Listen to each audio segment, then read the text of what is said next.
আবারও সিএএ ইস্যুতে চড়া সুর মুখ্যমন্ত্রীর। বৈষম্যের সিএএ, এনআরসি মানব না, সাফ কথা মমতা বন্দ্যোপাধ্যায়ের।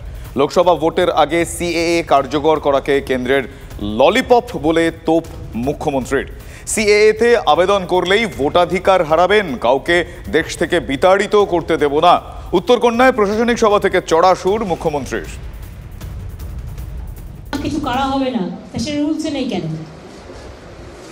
যে 4টে ফর্ম শুধু আপনি দিয়েছেন এবং তাতে আপনি বলেছেন বাবার বার্থ সার্টিফিকেট নিয়ে আসতে হবে। তো যার 40-50 বছর বয়স হয়ে গেছে, আমি নিজেই আমার বাবার বার্থ সার্টিফিকেট, বাবার মায়ের জন্ম কবে জানি না, তো আমি বার্থ সার্টিফিকেট কোথা থেকে নিয়ে আসবো? সুতরাং আমার মনে হয় এটা political gimmick, nothing else. That's why we are not supporting CA or NRC. CA is very much related with NRC. এ বিষয়ে কি বলছেন শান্তনু ঠাকুর আপনাদের শোনাবো, কি বলছেন অধীর রঞ্জন চৌধুরী শোনাবো। যারা এসে গেছেন ভারতে, কারুর কোনো চিন্তা করতে হবে না, একদম যত বড় পাতারই হোক না কেন, প্রসেস একটা থাকে, প্রসেসের বাইরে কিছু হয় না। আপনার যদি পরিচয় না পেলাম তো আপনাকে সিটিজেনশিপ দেবো কী করে? তো সেটা আপনার কাছে ডকুমেন্টস থাকলেও ভালো, না থাকলেও ভালো। এই সিএ যখন পার্লামেন্টে পাস হচ্ছিল, দিদির দলের 8টা MP পালিয়ে গেছিল, বিরুদ্ধে ভোট দেয়নি। দিদি তাদেরকে আবার টিকিটও দিয়েছে, চ্যালেঞ্জ করতে পারি আমি। তো দিদি যদি সিএ নিয়ে এত তার আগ্রহ থাকে, এত তিনি যদি সিরিয়াস হন, তাহলে তার দলের 8টা MP লোকসভায়, 1টা MP রাজ্যসভায় নাগরিক আইনের বিরুদ্ধে ভোট দেয়নি কেন, এ প্রশ্নের জবাবটা দেবেন। প্রথমে ভয় ধরাও, ভয়ের পর ভরসা দাও, ভরসার পর ভোটের রাজনীতি করে নির্বাচনের ময়দানে নিজেকে ফর্সা প্রমাণ করো।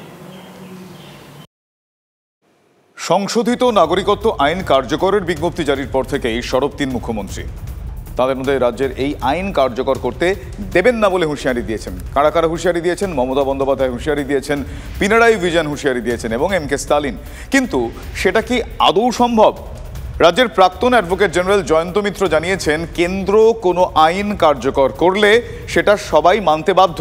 কেন্দ্র তাই বলবৎ করলে মানব না বলতে পারেন না কেউ। TV9 বাংলায় এক্সক্লুসিভ এই প্রতিক্রিয়া দিয়েছেন অবসরপ্রাপ্ত বিচারপতি অশোক গাঙ্গুলিও।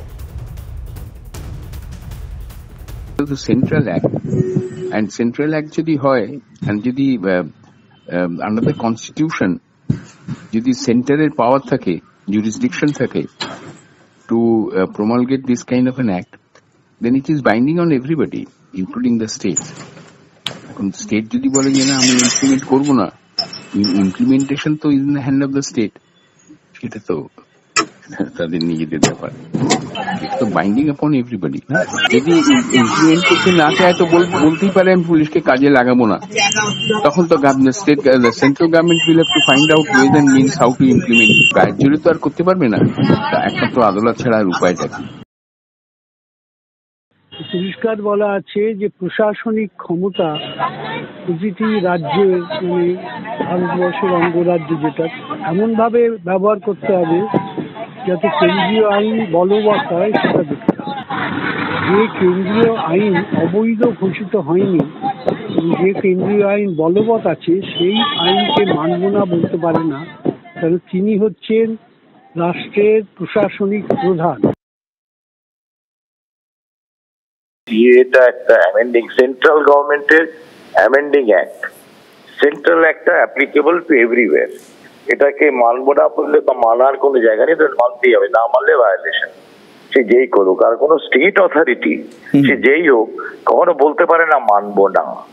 এটা তার অ্যাপ্লিকেবিলিটির কোনো প্রয়োজনীয়তা নেই। এবং যদি ওনারা কোনো স্টেট যদি কোনো একটা নতুন করে আইন করার চেষ্টা করে, সেটা ইলিগাল হবে।